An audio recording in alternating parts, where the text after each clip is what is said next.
truth never stays buried forever. What if the person you buried, the one you mourned, the one you were convicted of killing, wasn't in that grave at all? What if every year you spent behind cold prison walls was stolen by the lies of someone who once swore to love you? This is the story of Niara Kincaid, a woman who walked out of prison after 8 years with nothing but a small bag, a handful of dollars, and scars no one could see. She believed she had killed her husband in a moment of rage. The court believed it. The world believed it. But the truth, darker, deeper, and far more dangerous, was waiting for her the moment she stepped back into the free air. Before we begin, don't forget to subscribe to our channel, hit the like button to support us, and in the comments let us know which city you're watching from. Now lean in and listen closely.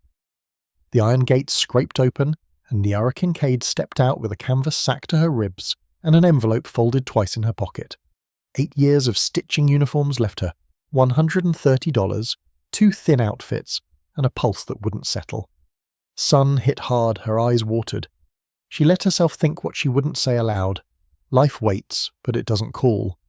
At the bus sign, she touched the small wooden cross Aunt Tasha had pressed into her palm the night that woman walked free. Tasha had whispered, "Baby girl, truth don't drown." Months later, she was gone. The cross stayed. It felt like a promise she meant to keep. A bus sighed up. The driver, an older black man with grey at the temples, read her. The sack, the shoes, the braced shoulders. He said low, "Go on, miss." She answered, "Thank you." He shut the door like a file closing. In the rear seat, she watched fences blur into storefronts she didn't know. Memory yanked her to the night the sirens came. The liquor on his breath, his voice too loud, the flash at her skull, then nothing. She remembered the iron poker on the floor, cuts on her hands, neighbours saying they heard a fight, an officer warning, "Don't talk unless your lawyer's here." Later the court called it rage. The state sent a young attorney who kept flipping the same page. The verdict cut 8 years out of her. At a stop, the driver checked the mirror. She said, "One more." He said, "You'll know when it's yours." She held the sack tighter. The envelope felt too light to anchor a future. Hunger pinched. She walked past food carts. Something else would not wait. She stepped off in a strip that smelled of bleach and cut stems. The flower shop was cool. A clerk in a green apron asked, "What can I get you?" Niara said, 6 white chrysanthemums. While tying the paper with twine, the girl asked softer, "For a grave?" Niara answered, "For my husband." Outside, Niara cradled the flowers so they wouldn't bruise. Water soaked her sleeve. She checked the root board and traced the line she needed. She told herself to move like someone who belonged. Belonging wasn't at the test, but refusing to fold was. Niara touched the cross and breathed. "If you were right, I'll find it." She pictured a metal plate with her husband's name weed slicing her fingers, the first words after 8 quiet years. She didn't rehearse apology. She didn't know if one belonged. What belonged was standing before a piece of ground and deciding whether the past had lied. The bus slowed. She saw a fence, a guardhouse, and rows running farther than she'd expected. She stood, shifted the sack, gathered what steadiness she had. The driver met her eyes and said, "This it?" She answered, "Yeah." He added, soft as a blessing, "Walk easy." The second bus rattled to a stop at the far edge of the cemetery. Niara stepped down with the flowers pressed close, her sack heavy on her shoulder. The rows of stone and rusted iron stretched into the distance. She followed the narrow path until she reached the plate stamped with her husband's name, Alonzo Kincaid. The letters were chipped, the ground around it overgrown with weeds. No one had touched this place in 8 years. She knelt, ignoring the dirt that clung to her knees. She pulled up weeds with quick, angry tugs, the roots snapping in her hands. She set the 6 chrysanthemums against the stone, their clean white petals startling against the grey metal. The tears that burned her eyes weren't for Alonzo. She whispered to herself that she had already buried her love long before the night of blood and sirens. These tears were for the years stolen from her, the birthdays she didn't see, the time she couldn't reclaim. 8 years she would never have back. Her breath caught when she felt the weight of eyes on her. She looked up. A small girl, no more than 6, stood half hidden, behind the next marker. Her braids were uneven, her dress plain but clean. She stared at Niara with a mix of fear and curiosity. Niara wiped her face and asked gently, "Hey, sweetheart, what's your name?" The girl stepped out, hands clenched. "Lila," she said. "And you're Miss Nia, right? I heard my daddy say your name." Niara's heart tightened. "Your daddy?" Lila pointed toward the gatehouse where the caretaker usually sat. "Virgil, he works here." Her voice dropped as if sharing a secret. "He told me not to talk about it. But I saw men here at night, digging right there." She lifted her chin toward Alonzo's grave. Niara froze. "This grave?" Lila nodded quickly, eyes wide. "Miss Nia, they came in a black jeep. Daddy saw them. They gave him money. He told them not to, but they said it was better if he stayed quiet. They dug right here. This one." Her small hand trembled as she pointed again at the fresh flowers Niara had just laid down. The chrysanthemum swayed in the wind as Niara pressed her palm to the cold plate, her mind reeling. Someone had opened her husband's grave. Someone had paid for silence. And the truth she thought buried with Alonzo might still be waiting under the dirt. Virgil looked her over with the cautious patience of a man who had seen too many faces come and go through iron gates. His daughter had already whispered enough to shake Niara's balance, but she kept her voice steady when she asked if help was needed at the cemetery. He scratched his chin, glanced at the sack on her shoulder, and said quietly, "1 week. We'll see if you last." The next morning she arrived before dawn, the air sharp, the grass wet with dew. Virgil handed her a broom and a dented metal bucket. "Start with the main paths," he said. "Visitors like them, clear. Empty the urns too. Old plots don't get company, but they deserve respect." Niara nodded, wrapping her thin jacket tighter, and set to work. Hours passed in silence except for the scrape of her broom on stone and the rattle of dry leaves. She moved between crooked markers, some so worn the names had vanished. At one plot she paused, brushing away moss, and thought about the way time erases even memory. A month ago she had been a number behind walls. Now she was walking free yet still chained to a name etched in metal. By noon Virgil brought her a tin cup of coffee. They sat on a low wall. His voice was low, as though the graves themselves were listening. "What my girl told you," he said, "wasn't just a child story. There was a night. I heard the jeep first. 2 men got out. Well-dressed. Too polite. They said it was family business. Called it a matter of blood. But when they talked, the air went cold. I knew better than to ask questions." He rubbed his hands together. "They paid me enough to keep the lights off and stay inside till dawn." Niara asked carefully. "And they went to Alonzo's grave?" Virgil nodded once. They dug neat, like they'd done it before. Didn't stay long. Covered it up cleaner than most crews could manage. By morning, you wouldn't have known. The words churned inside her as she swept again that afternoon, her eyes catching every uneven patch of soil. Family business, they'd said. But Alonzo had no family left. Who were those men? And why would they risk coming at night to open a grave unless something hidden lay inside? When her shift ended, she didn't go back to the small rented room. She walked instead to the public library. The old building smelled of paper and dust, the computers slow but working. She typed Alonzo's name into the archive search. Obituaries, trial notes, headlines about a domestic killing. All the same accusations she'd heard before. Then another headline caught her eye, printed less than a month after his supposed death. Major heist at the local bank. Millions stolen. Her chest tightened as she read. The security system had been cut from inside. No suspects, no arrests. She pressed her palms against the keyboard, whispering to herself that the grave might not be the only thing disturbed. Niara sat hunched at the flickering screen, the library's old computer whirring like it resented being pushed awake. She scrolled through the digital archive of the City Gazette, her pulse quickening with every headline. The heist had shaken the town months after her trial, and every article carried a shadow that pointed backward to her husband. The first report detailed how the bank's cameras had been disabled from inside, their feeds looping blank screens for hours. The alarm system hadn't failed. It had been deliberately silenced with insider codes. The police spokesperson admitted the trail ended at locked doors and vanished footprints.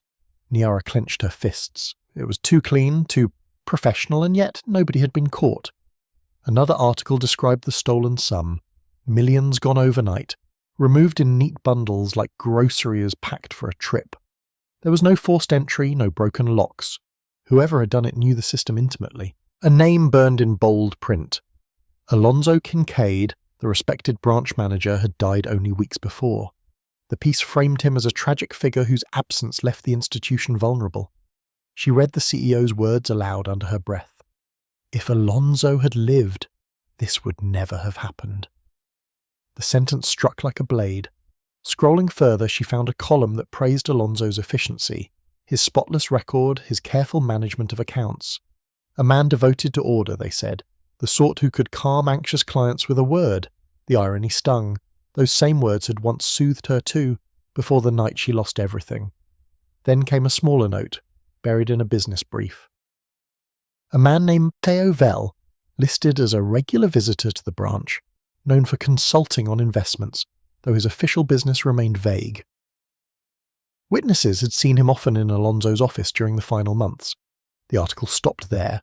No accusations, just a name placed quietly among the ashes of the scandal. Niara leaned back, her breath shallow. Maceo Vell. She repeated it silently, trying to anchor the sound. This was no coincidence. She jotted it in the margins of a library receipt, folding the paper tight as if someone might snatch it from her hand. But facts on a screen weren't enough. She needed memories, witnesses, someone who had seen the shadows slip into her old apartment before the night her life cracked. She walked across town, past sagging porches and peeling fences, until she reached the building where she had once lived with Alonso. Time had made it smaller, greyer. When she knocked, the door opened to reveal Miss Della, her former neighbour, wrapped in a shawl, her eyes narrowing until recognition softened her face. "Lord Niara," she whispered, "I thought they buried you too." They sat at the kitchen table, the smell of boiled collards thick in the air. Niara asked about that night, the shouting, the sirens, the hour before everything ended. Della frowned, searching memory. "I do remember," she said slowly. "A man came to your door, tall, sharp suit, carried himself like he owned the block.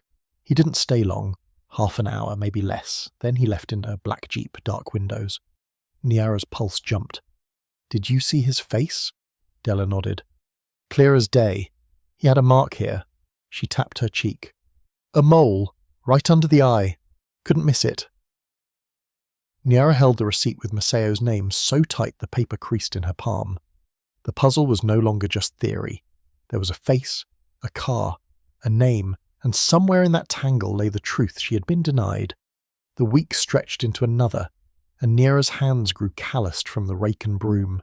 She had started to feel the rhythm of the cemetery, the soft murmur of morning visitors, the silence of afternoons, the sudden chill that settled after dusk. Virgil treated her with steady respect, though he rarely wasted words. But one evening, when the gates rattled shut, two strangers stepped through.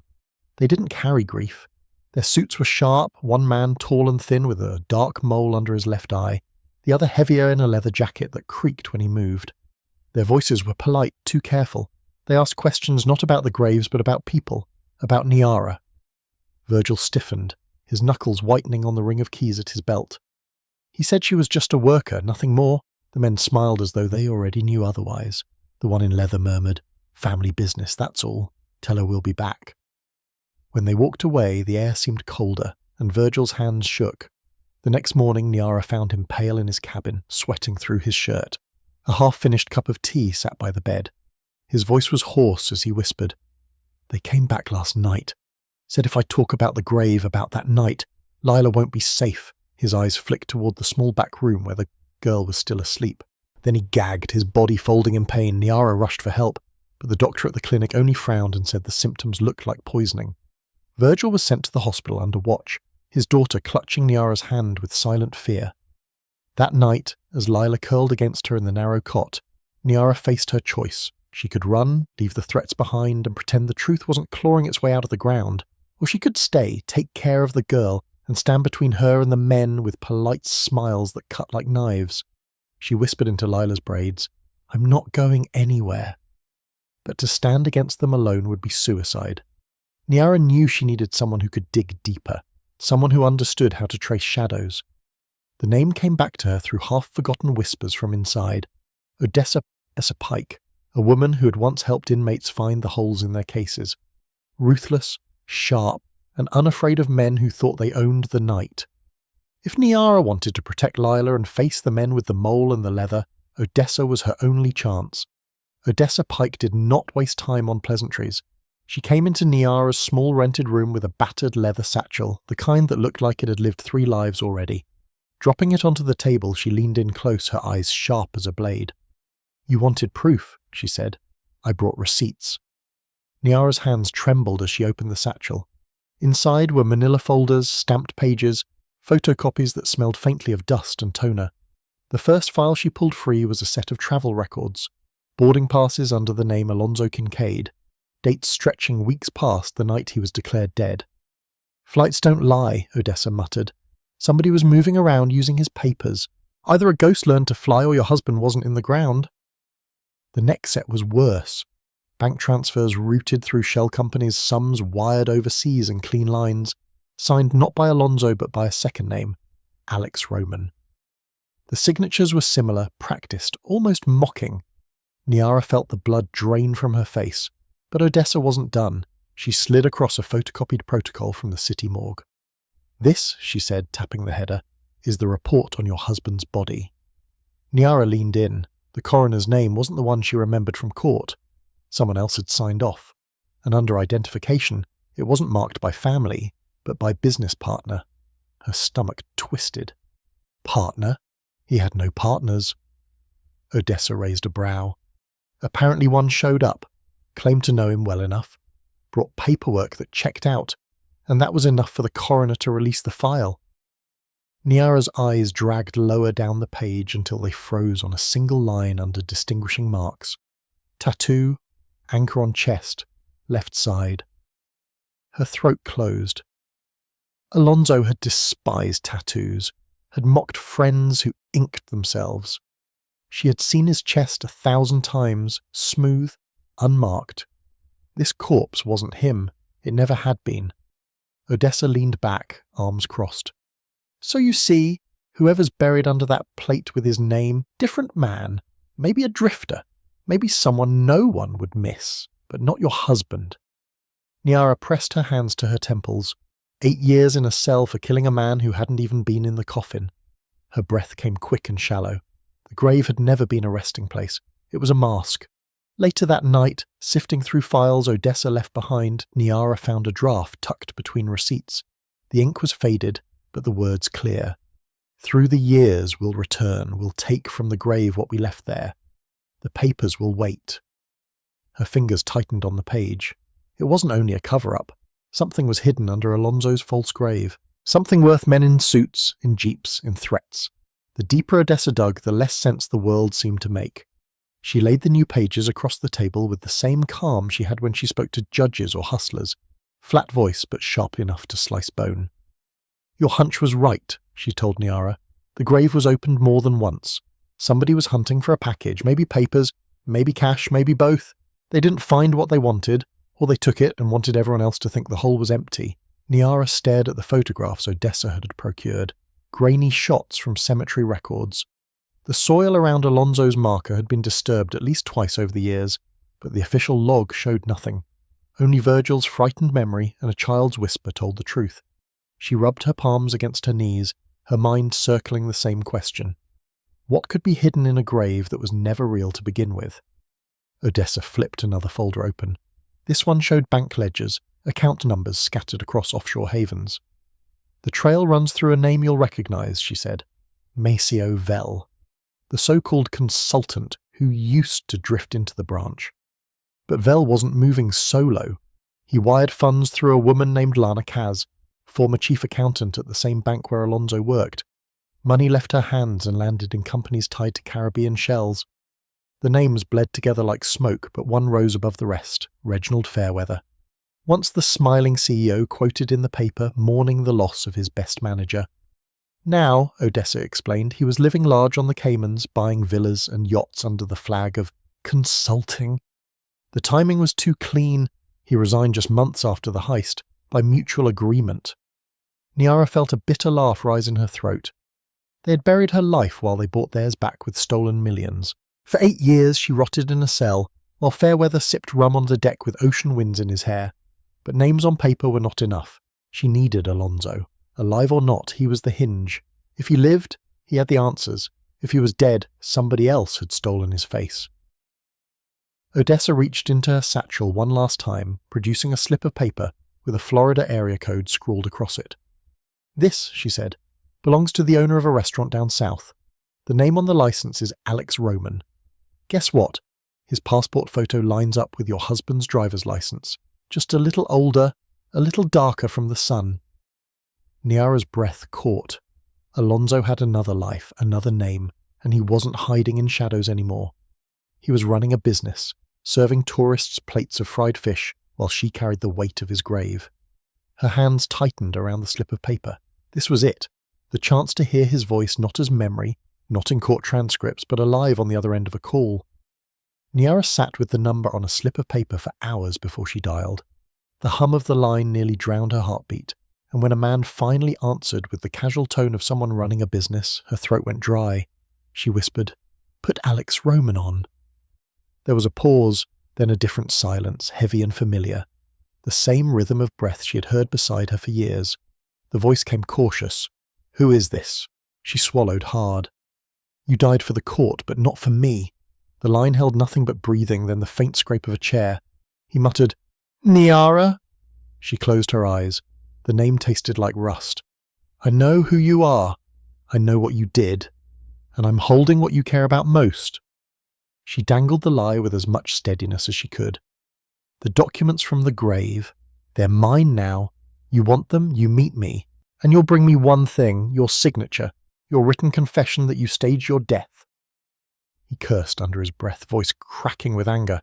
"You don't know what you're playing with." Niara pressed harder. "You owe me 8 years, Alonzo. At least give me the truth in ink."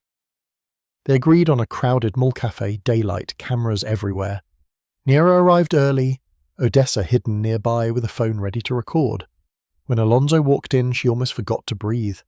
Time had darkened his skin from sun, softened his edges with comfort, but his eyes were unchanged, watchful, restless, always calculating. He sat down across from her, not bothering with greetings.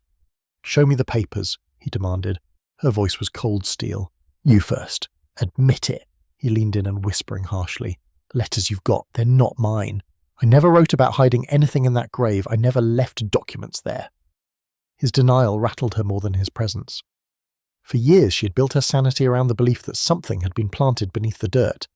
If not him, then who? Before she could push further, 2 shadows fell across the table. The men from the cemetery. Dot, the tall one with the mole, smiled like a preacher. Monk, the heavy one in leather, dropped into the seat beside Alonzo, boxing him in. Dot spoke first. 2 weeks. That's what you've got to return our money, plus interest." Alonzo stiffened, his hands clenching under the table. Niara felt her chest tighten. "What money?" she asked, though she already knew. Dot's smile widened. "Not just stolen bills, darling. That was investment capital. We backed the whole show. Now we want our cut back, with profit." Monk leaned close to Alonzo. "We're patient men, but patience costs extra." Niara's heart pounded. This was bigger than theft. Someone had financed the heist like a business venture, and Alonzo wasn't just a runaway husband, he was a debtor caught in chains of his own making. Alonzo cracked faster than Niara had expected. Maybe the weight of Dot and Monk's ultimatum pressed him harder than her cold stare. Maybe he was tired of running. Maybe his guilt finally had no more room to hide. In a dingy hotel room on the edge of town, Odessa sat across from him with her recorder on the table. Niara leaned against the wall, arms crossed, as Alonzo bent over a sheet of paper. His handwriting shook, but the words were steady enough. He admitted the bones of it. The debts from gambling, the threats that left him desperate, the way Maceo had whispered as a mvabi about an accident that would wipe his slate clean. He wrote how it was supposed to go. Niara would be knocked out, just long enough for them to slip another body in her living room staged as him. Then she would wake to chaos, call for help, and the coroner would sign off on a misfortune. Instead, the blow to her head had been too hard, too long, and the police spun it as murder. "I didn't want you locked away," Alonzo muttered, pausing with his pen still in his hand. "I thought the worst you'd face was questions. I thought the lawyer would work a deal. I swear, Niara, I never planned for 8 years. Her reply was ice. "You planned enough to let them bury a stranger in your name." His shoulders hunched, shame curling him smaller. When the confession was finished, Odessa slid it into her satchel like treasure. But she wasn't smiling. "Your story leaves gaps," she said. "That blueprint for the bank job, Maceo Vel didn't have the brains for it. He was a hustler, not an architect. Somebody else fed him the details." Alonso rubbed his face. "You think I don't know that? Maceo showed up with instructions too sharp, too specific. He said he had a teacher inside, never told me who." Odessa already had answers forming. Her research had turned up photographs, grainy but damning, of Reginald Fairweather, the former CEO, meeting with both Maceo and Lana Kaz in the weeks before the heist. The same Lana who once signed off on ledgers in the bank, now living in a townhouse twice what her salary had ever allowed. Her wealth ballooned the very month she left her post. Niara studied the evidence laid across the bed. Fairweather with his smile like theatre, Lana with eyes that gave nothing away, Maceo lurking at their side. It wasn't just betrayal by one man. It was a design, a whole play written to use Alonso as pawn and Niara as collateral damage. "Then we find Maceo," Odessa said flatly. "If he's cornered, he'll talk. He'll name who trained him, who paid him, who pulled the strings." She shut her folder with a snap. "Word is he's hiding out in Belgrade, new passport, new name. Doesn't matter. I know the faces he can't change." Niara tightened her jaw. The path was narrowing, but it was still a path. Alonso's confession gave her a weapon. Fairweather's trail gave her a target. And Maceo, he was the thread they needed to yank until the whole knot unravelled. The meeting with Maceo felt like walking into a room already wired with static. He chose the corner of a half-empty cafe, back to the wall, a cap pulled low over his brow. Niara noticed the twitch in his shoulders, the way his eyes kept skating to the door. He moved like a man ready to run. Odessa set her phone on the table, screen black but recording, and said softly, "You can leave any time, but if you want your name to survive the week, you'll sit and talk." At first he tried swagger, chewing on his words like gum. "Fairweather? Lana? They were ghosts. I only heard rumours." Niara leaned in, her voice tight. "You think I sat 8 years because of rumours? Stop wasting breath." His hand shook as he raised his cup, and a drop of coffee slid down to the saucer. It took a long silence to break him, but then his shoulders sagged and his voice fell flat. "It wasn't my design. Reginald Fairweather laid the plan out piece by piece. He wanted the bank hit without his name on it. Lana Kaz signed off on cooked ledgers to make the numbers line up. My role was to handle the groundwork, recruit, distract, keep my prints off the vault." His eyes flicked to Alonso, who sat stiff beside Niara. "And you? You were the pawn, the gambler with debts, the desperate husband, easy to push into the play." The bitterness in Alonso's face was almost enough to choke the room. Niara forced herself not to flinch. Every detail confirmed what Odessa had already traced. This wasn't about one man's sin. It was a choreography written by the top of the house. Then Maceo reached under the table. Niara's muscles coiled, but he only pulled out a flash drive on a cheap metal chain. He slid it across the table with 2 fingers. "My insurance is insurance," he said. "Emails, account transfers, even a call I recorded. Fairweather's voice giving orders clear as daylight. If I vanish, that file leaks everywhere." Odessa's eyes hardened, but she took it with a slow nod. The deal unfolded in clipped sentences. Maceo wanted guarantees, a program that would shield him, a chance at a lighter sentence if the storm finally crashed down. Odessa didn't blink. "You hand us the package, we hand it where it hurts. You'll still face judgment, but not a bullet in the back alley." He gave a humorless laugh, rubbed his face and said, "Then we're done. Take it." Later, in a rented room with curtains drawn, Odessa's fingers danced over her laptop. She tapped 2 lines at once, one to federal prosecutors handling financial crimes, the other to an international task force already sniffing around Cayman accounts. 2 bells rung together, she murmured, and the sound was grimly satisfying. Niara watched the blue glow of the screen play across Odessa's face and thought of the years she had lost. Now, finally, the web was catching the spider that had spun it. The day Niara walked back into a courthouse, it was not in chains. Odessa carried the files like a weapon. Alonso's written confession bound to Maceo's flash drive full of receipts, and her own audit notes stacked high. The petition for retrial read like a reckoning. A death staged, a pawn husband, and a woman locked away because it was convenient. For the first time, Niara sat at the defense table and felt the eyes of the room not judging her, but judging the system that had failed her. The prosecutor barely fought. Alonso's signature and voice on tape carried weight. Maceo's files were worse. Emails mapping the scheme, spreadsheets coded to hide stolen money, even Fairweather's voice in a call instructing Lana to cover the books. It was undeniable. Within days, warrants thundered down. Reginald Fairweather charged with fraud and conspiracy, Lana Kaz dragged out of her plush home for falsifying accounts.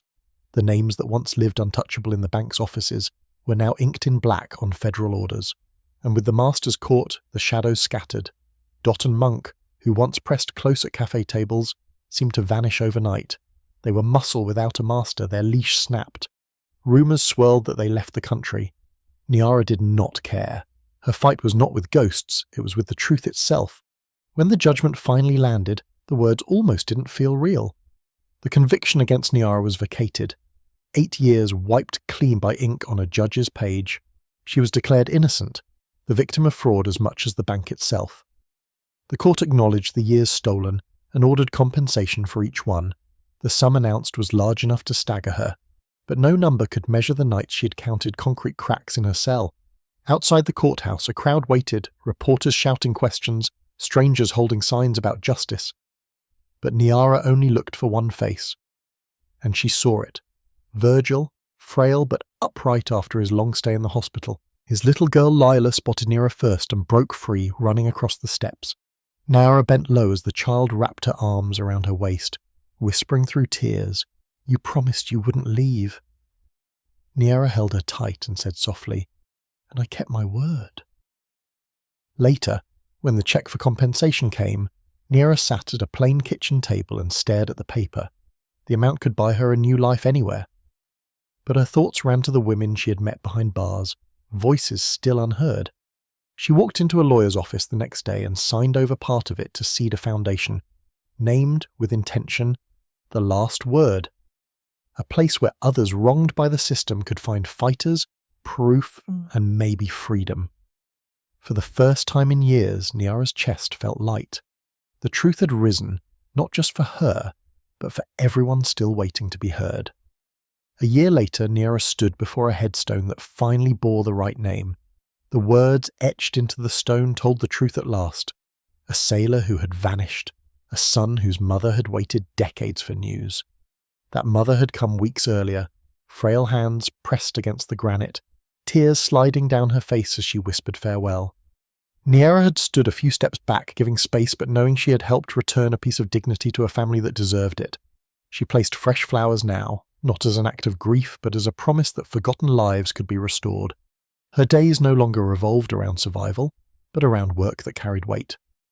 In the modest office of The Last Word, papers stacked high, Odessa kept her eyes sharp, combing through cases of men and women who swore innocence.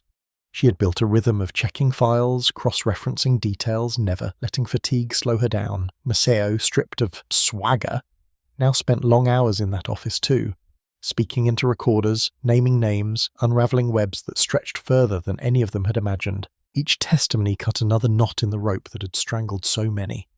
Virgil and Lila no longer lived in the shadow of cemetery gates. Niara had made sure of that. Their small apartment was theirs alone, sunlight spilling through curtains instead of iron bars. Lila had her own desk, her own toys, her laughter ringing free in rooms that felt like home.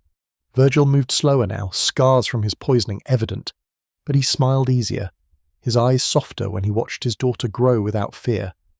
And Niara, once marked by shame, was now marked by purpose. The foundation she had built was no charity born of pity, it was a battleground for truth. She spent her evenings across from families who looked at her with the same desperation she had once carried.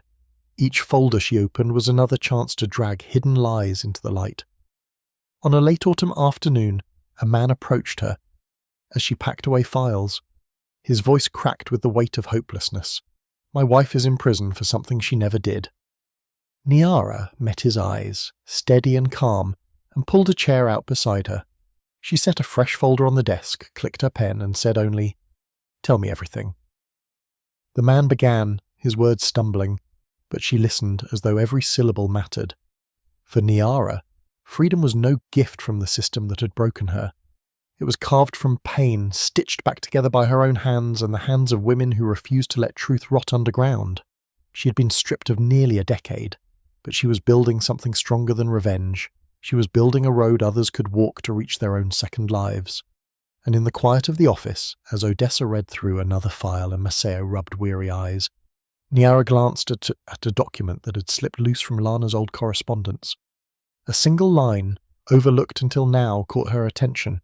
A name, Monroe Unit. Her chest tightened. Another thread, another secret still buried. The story was not over.